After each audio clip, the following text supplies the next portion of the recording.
Olá, turma. A gente começa agora a aula 2 da disciplina Etologia e Bem-Estar Animal. O tema da aula é aspectos da legislação voltados ao bem-estar animal e acordos nacionais e internacionais.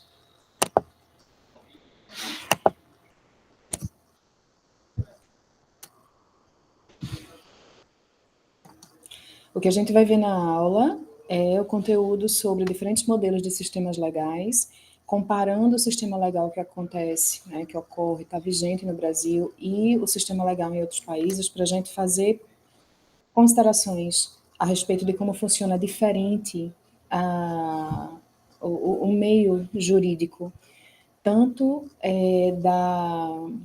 do estabelecimento de decisões judiciais voltadas para o bem-estar animal, quanto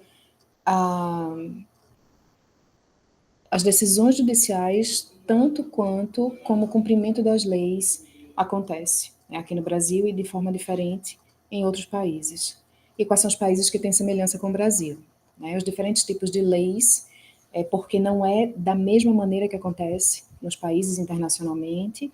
A gente segue com conteúdo sobre métodos de aplicação e fiscalização na prática da legislação voltada para o bem-estar animal e a responsabilidade e forma de atuação do médico veterinário perito em bem-estar animal.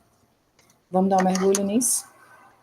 A gente começa revendo, inclusive porque na aula 1 a gente já começou a estudar sobre esse histórico das leis sobre o bem-estar animal e ele começa de maneira mais forte internacionalmente no pós-Segunda Guerra Mundial.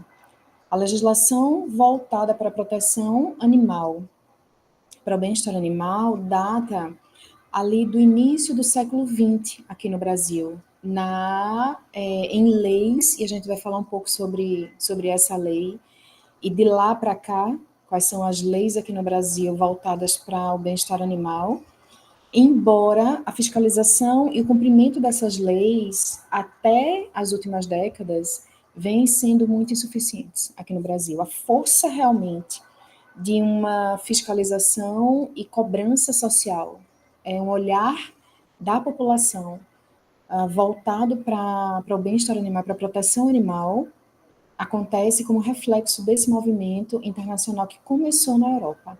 Então, no final da Segunda Guerra, onde as tecnologias foram usadas amplamente, principalmente com o armamento bélico, terminou fazendo com que, com a cessação da Segunda Guerra Mundial, os países mais ricos, e aí a gente tinha os países, essa classificação de países desenvolvidos e países em desenvolvimento, eles, os mais ricos, tinham mais tecnologias, e isso se refletiu, né, do investimento que era feito, financeiro, para o fronte da guerra, ser direcionado para o crescimento econômico nacional. Então, não só os combatentes e as equipes de cuidados médicos voltaram para casa, como o investimento do país voltou a ser para o crescimento do país, né? O crescimento econômico e aí uma melhoria na qualidade de vida, o uso das tecnologias que eram utilizadas, o uso no país de tecnologias que eram utilizadas em guerra, fazendo com que, por exemplo, a televisão a tecnologia televisiva fosse aperfeiçoada, geladeiras também fossem aperfeiçoadas, micro-ondas surgisse, tudo isso veio de tecnologias que foram utilizadas para a guerra, tá? E surgissem outras tecnologias à medida que os anos fossem passando. A população começou a crescer rapidamente, porque o estado de paz entre os países, e isso ano a ano foi sendo concretizado de maneira mais firme, né, de uma estabilidade internacional e um esforço grande, principalmente dos países mais ricos, para que não se retornasse a conflitos que gerassem novamente uma condição de guerra mundial. E aí a produção alimentícia de origem animal teve um boom, um crescimento vertiginoso, progressivo, muito grande. E isso fez com que as produções, as criações de animais de produção para a produção de alimento as produções de produtos de origem animal também fosse muito grande. Isso levou ao questionamento de alguns indivíduos que tinham algum destaque socialmente. Quem se destacou no Reino Unido foi Ruth Harrison, uma jornalista que decidiu ir fazer uma visita a algumas fazendas de criação bovina e de aves, que eram a principal fonte alimentícia de origem animal na época, né, nesse imediato pós-guerra. E ela ficou chocada com o que viu que era feito com os animais no ambiente de produção, né, dessas espécies, animais dessas espécies. E aí ela, muito chocada, quis fazer uma denúncia e não escreveu só uma reportagem. Ela, na verdade, descreveu com detalhes o processo de criação nesse período e transformou isso num livro. Essa daqui é a capa da primeira edição, Animal Machines, a tradução para o português é Máquinas Animais.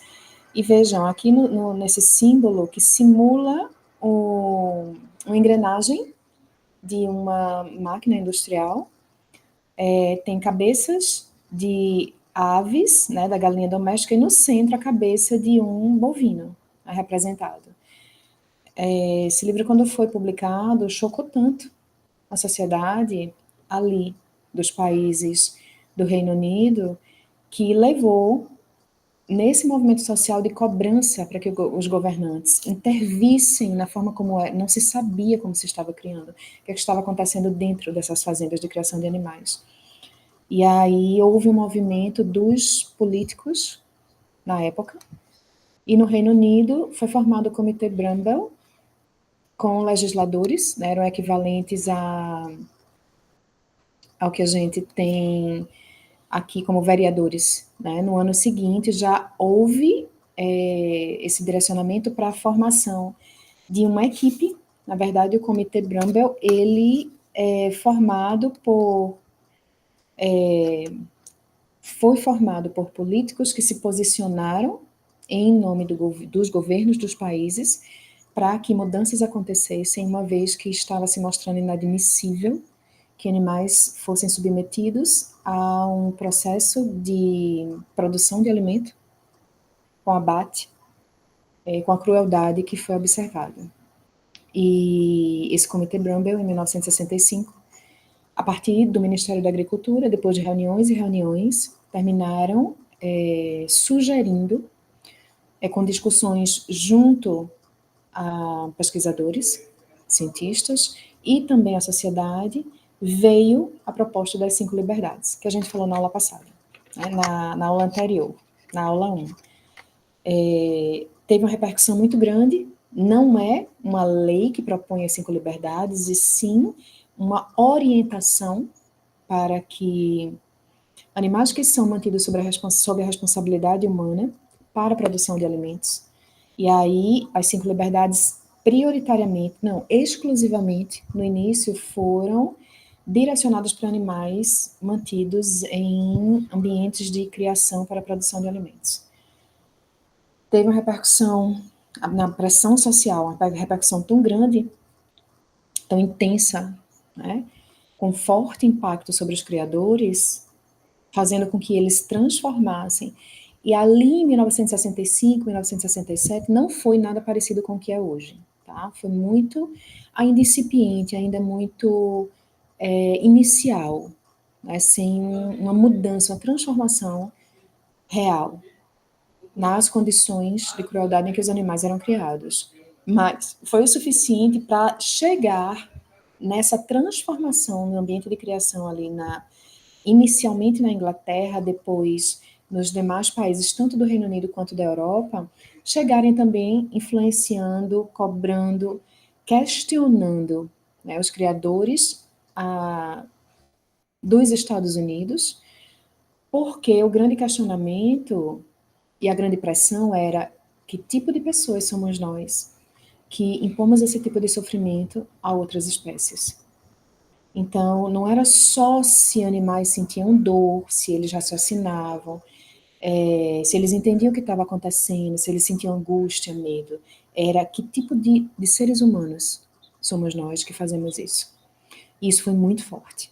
né, dos Estados Unidos mobilizou mudanças, tanto na prática da criação de animais de produção, quanto no início da elaboração de leis, chegou até o Brasil na década seguinte, na verdade, quase 20 anos depois, e aqui na década de 1980, e a maior qualidade de produção a partir de pesquisas científicas que começaram a ser desenvolvidas a partir do bem-estar, a partir do ambiente de produção e em que condições esses animais eram criados. O questionamento de importa realmente se ele vai viver 90 dias, 60 dias, 6 meses, 1 ano, 2 anos, 5 anos, se ele sofre ou se ele não sofre.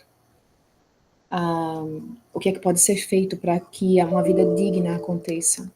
Então, começou-se a identificar que quando o bem-estar está fazendo parte do processo de manejo, né, desses animais no ambiente de criação, a qualidade da produtividade aumenta de maneira significativa, aumentando o lucro. Tá? Então, muitos produtores aderiram com a primeira força motivacional sendo ter mais lucro. Mas ainda se considera que se esse é o primeiro motivo, desde que reflita em uma vida digna para aqueles animais, e a gente acompanhe uma transformação que faça com que a motivação passe progressivamente a ser não só o aumento do lucro, mas também a qualidade de vida desses animais que estão sob a responsabilidade das pessoas, que seja um processo de transformação nos valores humanos, né, na postura, no comportamento humano. Tá? E aí, mais recentemente, a gente tem, dos anos 2000 para cá, uma mudança na cultura, na verdade, uma mudança na sociedade, por causa de mudanças econômicas no mundo inteiro. E aí os pets, né, os animais de companhia, saem do quintal e dos telhados e muros e vêm para dentro de casa. E para eles, com essa mudança, eles passando a fazer parte do convívio, fazendo parte da família, né, do convívio dentro de casa, fazendo parte da família, a saúde desses animais reflete diretamente na saúde humana. E as 5 liberdades passam a ser atribuídas aos pets também. Mas sobre os pets a gente vai falar com mais profundidade, a gente vai desenvolver mais nas próximas aulas, tá? Nessa aula 2, a gente vai ampliar muito a compreensão sobre os animais de produção. E aí vamos ver os diferentes modelos de sistemas legais no Brasil e nos outros países no mundo.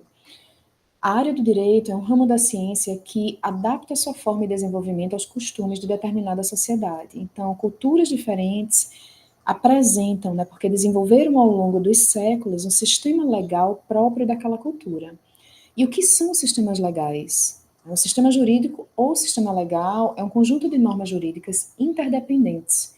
Essas normas são reunidas segundo um princípio unificador, que mantém essas normas jurídicas conectadas.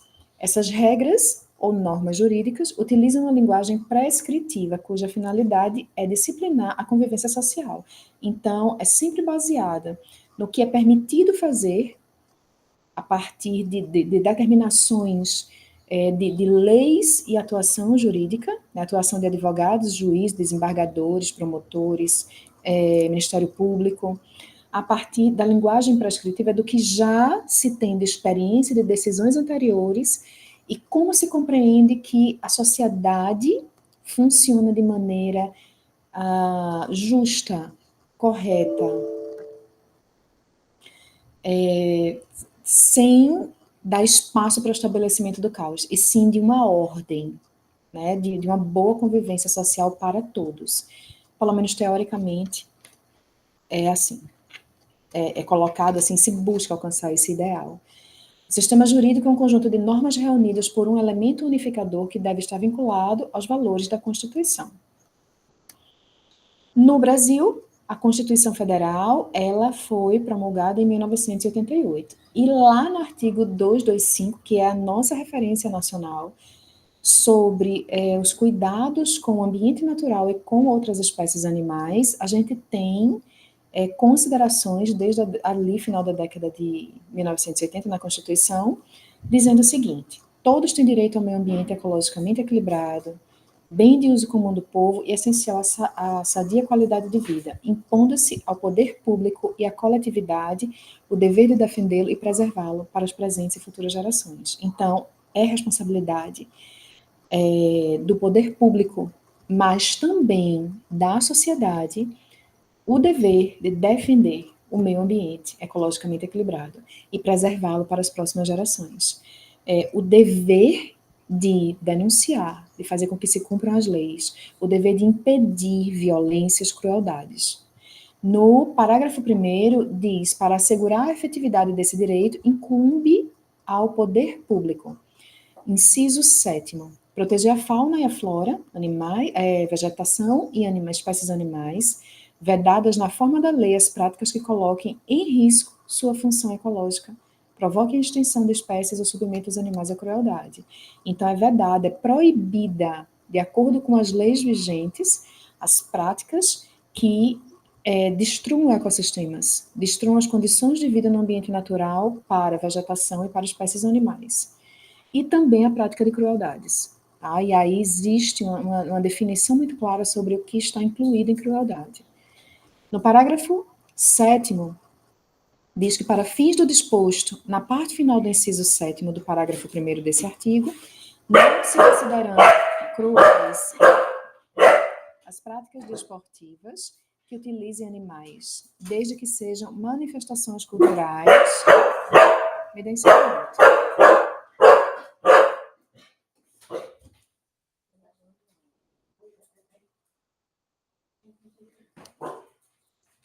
Desde que sejam manifestações culturais, conforme o parágrafo 1º do artigo 215 dessa Constituição, registradas como bem de natureza imaterial, integrante do patrimônio cultural brasileiro, devendo ser regulamentadas por lei específica que assegure o bem-estar dos animais envolvidos.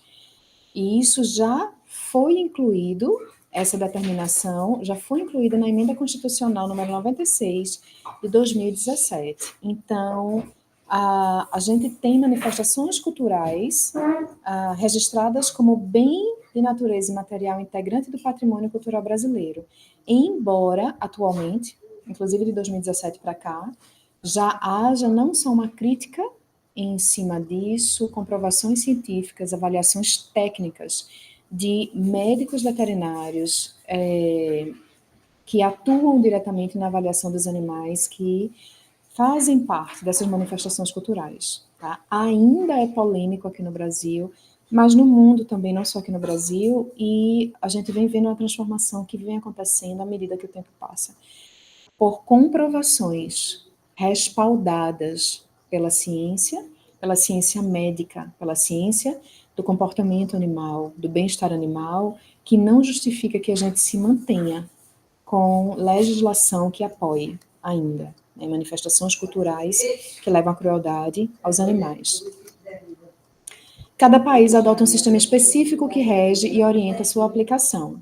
Os sistemas jurídicos que norteiam a jurisdição de cada país se dividem em common law e civil law. Então, dependendo do país ou do grupo de países, existe um sistema específico que determina como é que o sistema legal, o sistema jurídico, coloca em prática a fiscalização da lei, avalia, julga, condena ou absolve a partir de princípios jurídicos as situações que são denunciadas. Tá? E aí vamos entender o que é common law, leis comuns, né, sociais, e civil law, leis civis, uma tradução livre.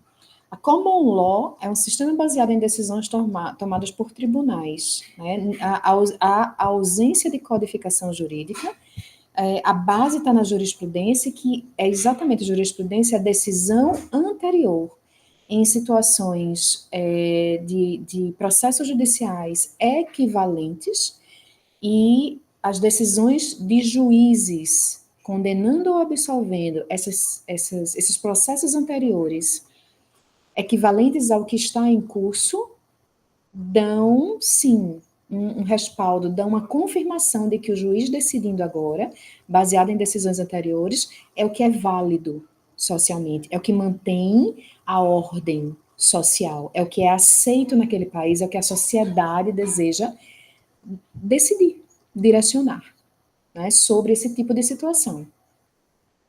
Para sustentar suas decisões, se baseia pouco nas leis ao pé da letra, é muito mais por uma avaliação social que reflete na decisão tanto de juízes como de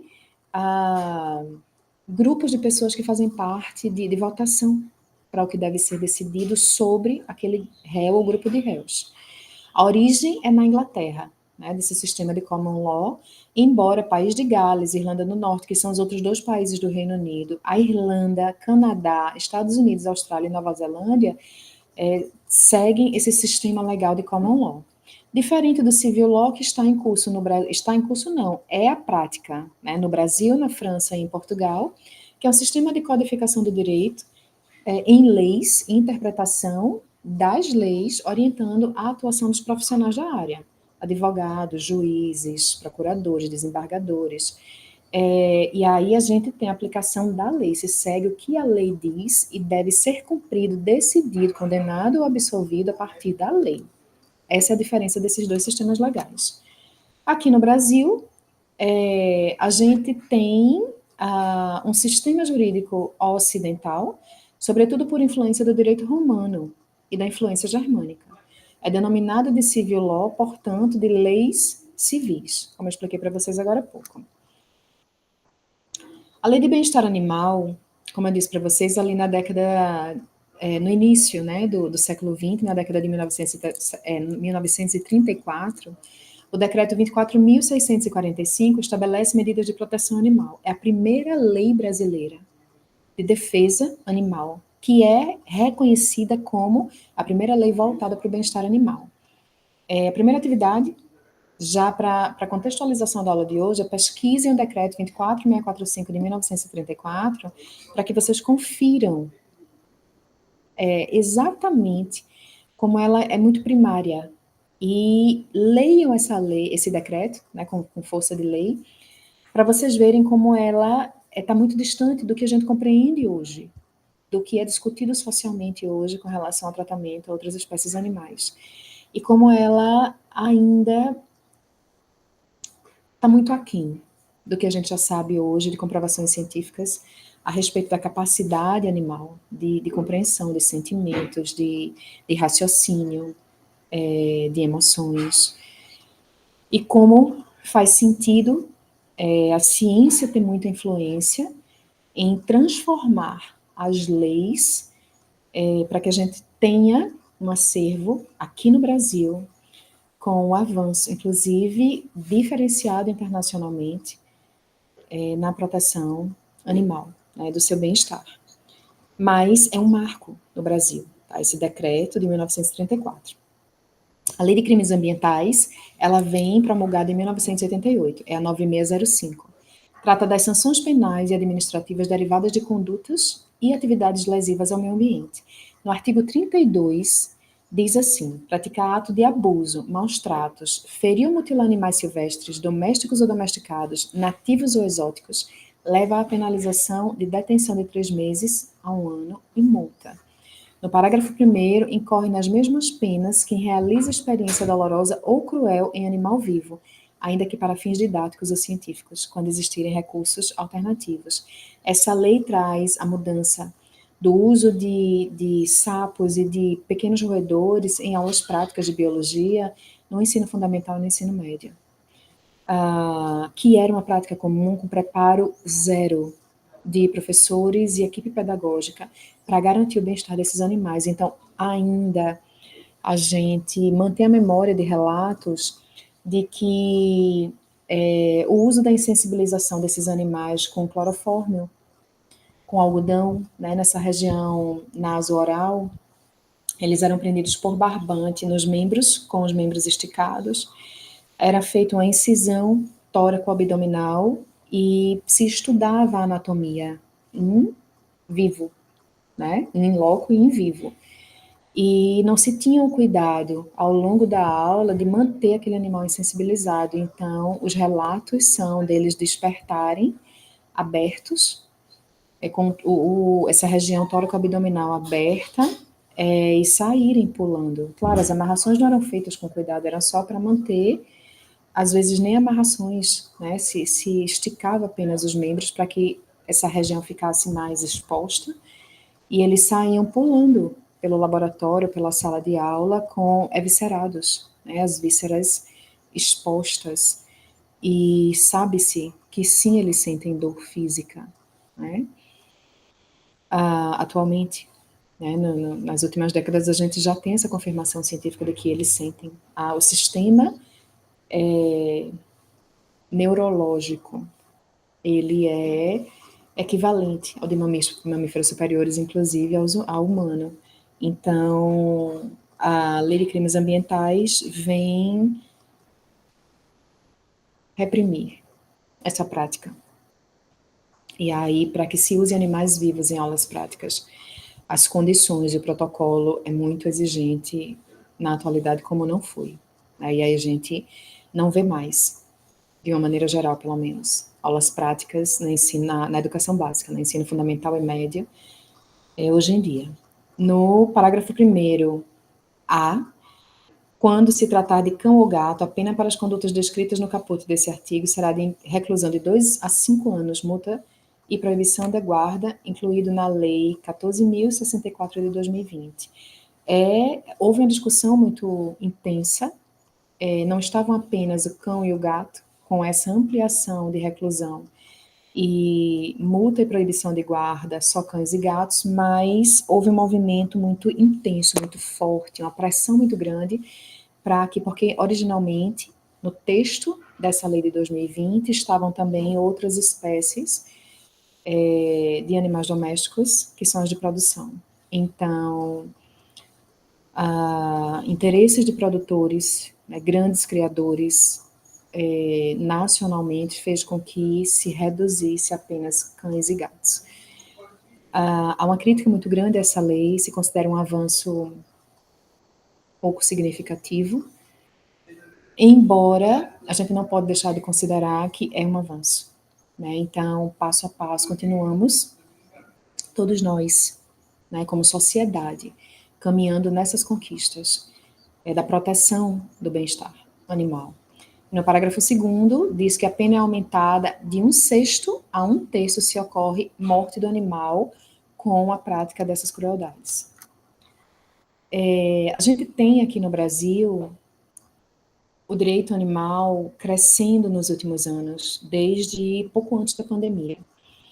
E as leis estaduais vêm sendo criadas. Eu quero trazer uma atualização para vocês, porque é importante que a turma saiba que os estados, aqui no Brasil, vêm trazendo uma formalização na legislação da proteção do bem-estar animal em sua regulamentação estadual.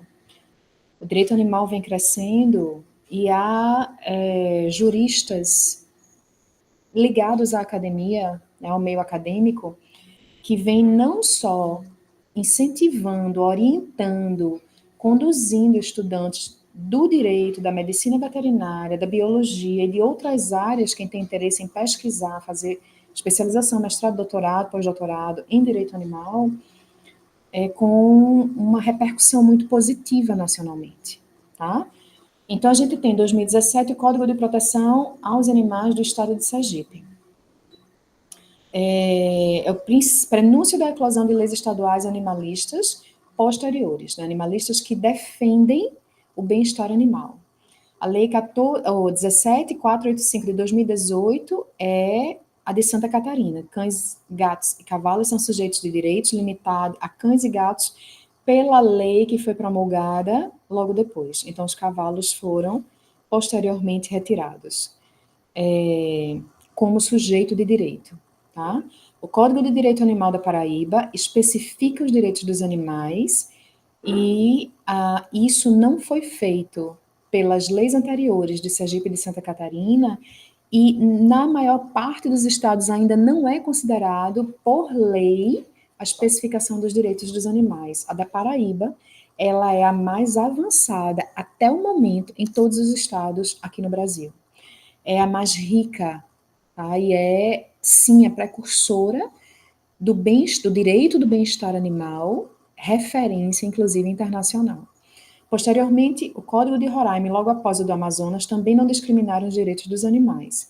No Espírito Santo, em 2019, no Rio Grande do Sul e Minas Gerais, em 2020, no Rio Grande do Norte, a lei em 2021, em Roraima e Pernambuco, em 2022, a de Roraima mais aderente ao Código da Paraíba e a de Pernambuco, alterando o Código Estadual de Proteção dos Animais de 2014. A de Goiás veio em 2023, junto com a do Amazonas, que a do Amazonas, como eu disse anteriormente, também é inspirada no Código da Paraíba, atribuindo direitos a todos os animais, especificamente, né, os direitos. E no ano passado, 2024, a gente teve a promulgação das leis de proteção animal, né, do bem-estar animal, no Piauí, São Paulo e Brasília. Então, a gente tem essas leis proibindo o tratamento dos animais como objetos e garantindo tutela jurisdicional em caso de violação de seus direitos. Reconhece animais não humanos como seres sencientes, que é uma comprovação científica, a gente vai falar sobre isso. Entre os objetivos fundamentais da lei estão a afirmação dos direitos dos animais, a construção de uma sociedade mais consciente e solidária e o reconhecimento da natureza biológica e emocional dos animais. No Piauí, já havia uma lei em 2022, mas foi alterada por essa promulgada no passado. Ainda se atribui que são sujeitos de direitos, mas considerando que os animais têm direitos, né, silvestres, domésticos, os usados em pesquisas. Nada afirma sobre senciência e as 5 liberdades do bem-estar animal. As 5 liberdades são consideradas na lei da Paraíba, então, inicialmente, originalmente, e nas últimas décadas, as 5 liberdades, como eu disse para vocês, não tinham força de lei, mas era a orientação de pressão social para que a produção considerasse, a criação de animais para a produção de produtos de origem animal, mudando o comportamento social nesse trato dos animais, mas já vem aqui no Brasil, sendo incluídas as 5 liberdades em leis e colocando como condição obrigatória no ambiente de criação. Em São Paulo, o regime jurídico mais rigoroso para a criação de cães e gatos com fins econômicos é na promulgação dessa lei de 2024, do ano passado. Animalista, como não foi suspensa por medida cautelar da lei de 2005, a lei anterior. E a de Brasília, ela é inteiramente animalista, né, de preservação da dignidade da vida animal, e a nova legislação entra em vigor na data de publicação, revogando quaisquer disposições em contrário. Com esta lei, a de Brasília, o governo do Distrito Federal reafirma seu compromisso com a proteção animal, refletindo uma tendência global de maior respeito e cuidado com todos os seres vivos. Então, a gente está, como sociedade brasileira, dando passos adiante, embora ainda haja muito trabalho pela frente. Aqui eu trago para vocês uma notícia do Jornal Consultor Jurídico, de 22 de agosto de 2024, quando houve a publicação, inclusive nesse endereço eletrônico, vocês podem, pausa agora a aula, e vocês podem digitar na barra de pesquisa e conseguir ler essa reportagem quando houve a divulgação. Esse é um quadrinho que traz cães e gatos de um lado da mesa e uma ave, bovino, bubalino e um suíno dizendo assim, os cães e gatos, ou o cão e o gato dizendo, e se a gente for maltratado, o humano vai para a cadeia.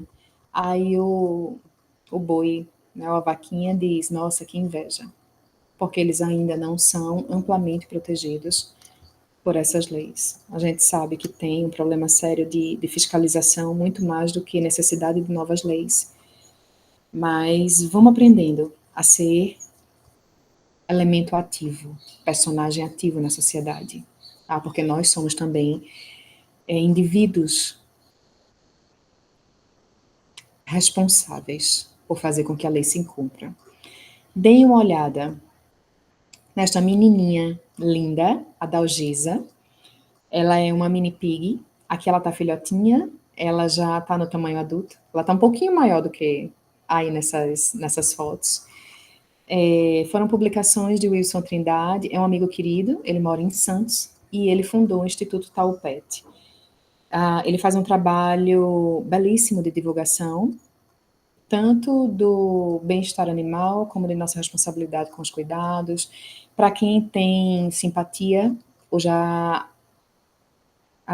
desenvolveu na própria vida esse posicionamento de vegetarianismo ou veganismo, ele faz uma divulgação muito esclarecedora sobre o que a gente está estudando nessa aula de agora, tá? Nessa aula 2. Aqui são os cuidados dele quando a Dalgisa chegou no Instituto Taupet, e ele faz um trabalho de tratamento assistido por animais em hospitais, em escolas, em casas de repouso de idosos, não só com a Dalgisa, mas com equino, com ave, e tem o espaço do Instituto Taupet, aonde palestras são feitas, workshops de orientação, recebem visitas de estudantes de escolas. Então tem uma série de ideias do que pode ser feito aonde você mora, desenvolvido como um projeto de extensão, desenvolvido como um projeto de pesquisa.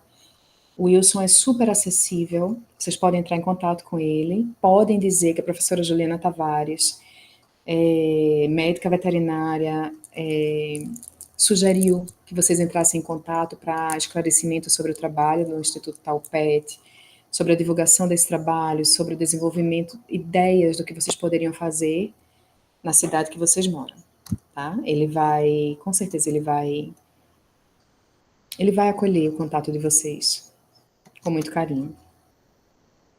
E aí, entre os diferentes tipos de leis, a gente ainda tem o Código Civil, aqui no Brasil, que é a Lei 10.406 de 2002, que ainda tem essa visão de animal como propriedade, tá? Assim, não só sem direitos, mas apenas como um objeto de propriedade humana.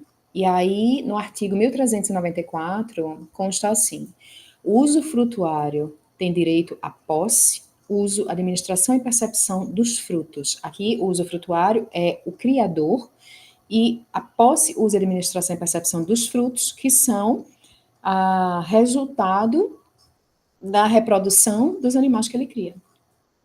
O artigo 1397 diz: as crias dos animais pertencem ao usufrutuário, deduzidas quantas bastem para inteirar as cabeças de gado existentes ao começar o usufruto. O artigo 1442 podem ser objeto de penhor, no inciso 5º, animais de serviço ordinário de estabelecimento agrícola. E no artigo 1447 diz: podem ser objeto de penhor máquinas, aparelhos, materiais, instrumentos, instalados e em funcionamento, com os acessórios ou sem eles, animais utilizados na indústria, sal e bem destinados à exploração das salinas, produtos de suinocultura, animais destinados à industrialização de carnes e derivados, matérias-primas e produtos industrializados. Vejam que nesse artigo está tudo junto. Equipamentos, maquinários e animais, tá? Comparados como bens, produtos daquele usufrutuário.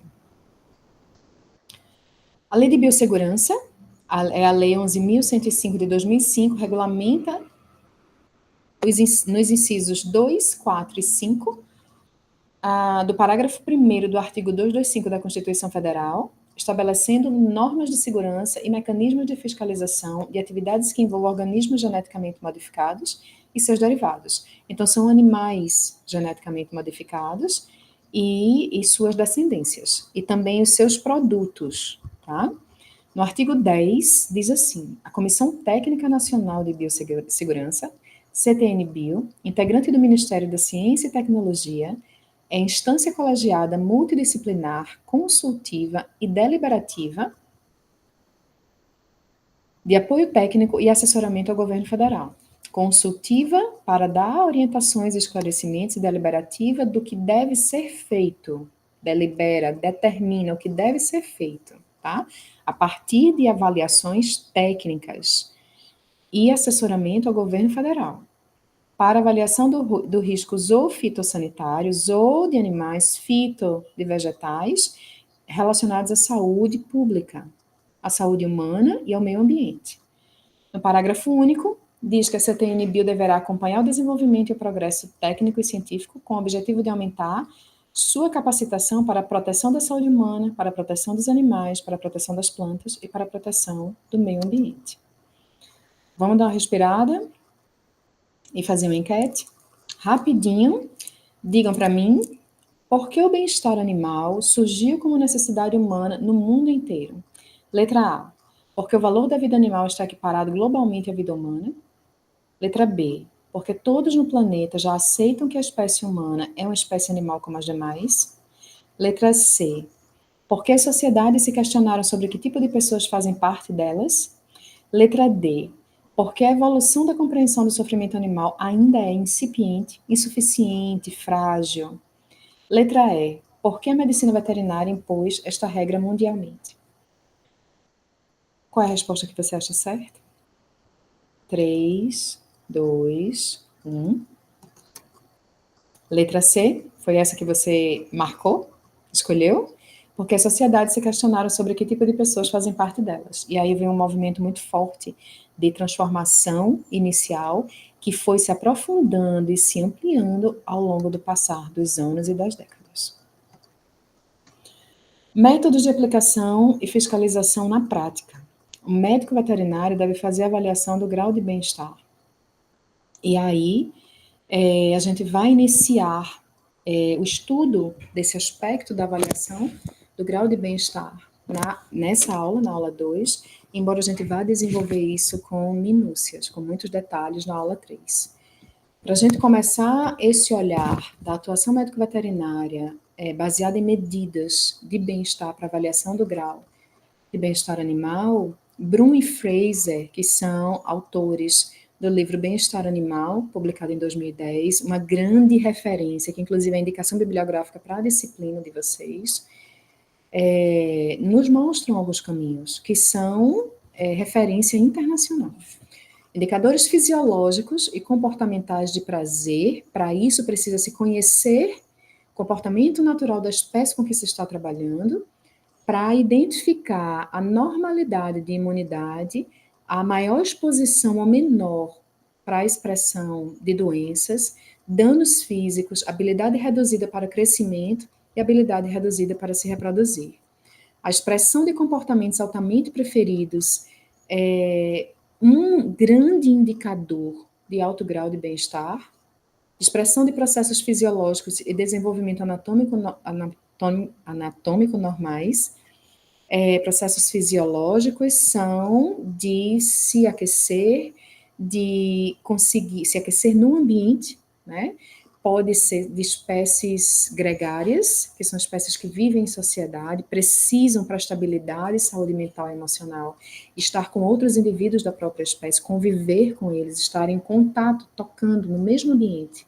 Então, eles se aninham, eles se aproximam, se mantêm aquecidos no ambiente, a higiene do ambiente, a alimentação, o acesso à alimentação nutricionalmente equilibrada, o nível de estresse do ambiente, o respeito ao limite da capacidade auditiva, a da iluminação, né? Então isso vai refletir diretamente ao desenvolvimento, crescimento desse animal, né? Desse grupo de animais, ao crescimento corporal, ou inibir o desenvolvimento no crescimento corporal. A variedade de comportamentos normais demonstrados ou suprimidos por condições do ambiente que eles estão vivendo, e há condições muito cruéis, que fazem com que esses animais não consigam expressar, como, por exemplo, ficarem num espaço, né, galinhas viverem em gaiolas, onde elas não conseguem se mover, para gastar o mínimo de energia, e a energia fisiológica ser direcionada principalmente para a produção de ovos, tá? Filhotes bovinos, eles serem colocados em caixas logo após o nascimento, separados da mãe, para se fazer a produção de carne que derrete na boca, porque não houve estímulo muscular, né? Então, eles são abatidos com dias de vida para serem o quilo da carne ser vendido por uma pequena fortuna para um percentual mínimo da população e isso ser uma iguaria. O próximo é tentativas fisiológicas e comportamentais de se adaptar à insalubridade do ambiente e das condições em que o animal está no ambiente, distúrbios comportamentais, e a gente aqui tem na gravidade maior as estereotipias, comportamentos compulsivos, expressão de aversão comportamental quando o distresse, né, o estresse diário, contínuo e de longo prazo permanece, e a aversão comportamental de perturbação mental é identificada sem dificuldade numa avaliação médico-veterinária desse animal. A gente tem situações muito duras e cruéis de fato, tá? Que os animais são submetidos em ambientes de criação e não exclusivamente. A gente já tem comprovação de que em ambientes domésticos também, tá? A fiscalização é necessária. Tá? As leis podem ser as mais avançadas do mundo, se não há fiscalização, elas não vão ser cumpridas. E nós, como cidadãs, somos responsáveis. Nós, como médicos veterinários, vocês futuramente também serão responsáveis de denunciar condições de crueldade e no cumprimento do que é determinado, estabelecido na lei, tá? No ambiente de criação, no ambiente doméstico, no ambiente de cativeiro, inclusive na atuação de colegas, médicos veterinários. Em situações de crueldade ou contraditórias com o que a lei determina, o Conselho Regional de Medicina Veterinária é onde a gente denuncia práticas veterinárias sem ética, né? sem responsabilidade, com que a gente se compromete quando a gente se forma, né? Prontos para entrar no mercado de trabalho e iniciar nossa atuação profissional. Tá? Então, as denúncias, elas precisam ser feitas. Há uma garantia por lei de que as denúncias sejam anônimas. E é nossa responsabilidade. É nossa responsabilidade proteger os mais vulneráveis. A responsabilidade e forma de atuação do médico veterinário perito no bem-estar animal é baseada tanto na moral quanto na ética. Tá? O médico veterinário perito em bem-estar animal é aquele que fiscaliza os ambientes de criação, o ambiente doméstico em que aquele animal vive ou é mantido, o ambiente de resgate, né? Em abrigos, em ONGs. Então, aqui se atribui ao médico veterinário que tem um compromisso ético com o trabalho de perito, na fiscalização, na investigação, na avaliação técnica desses ambientes. Então, a moral vem do significado relativo aos costumes, o que é aceito socialmente. É um conjunto de regras aprendidas através da cultura, da educação, da tradição e do cotidiano, que orientam o comportamento aceito socialmente, naquela cultura, naquele país. Valores e convenções estabelecidos coletivamente estão sempre associados ao que é o bem e ao que é o mal. O bem é permitido, o mal é proibido, não é aprovado, né? É denunciado, é combatido. O que é certo e é permitido, o que é errado. Isso é moral, uma avaliação moral.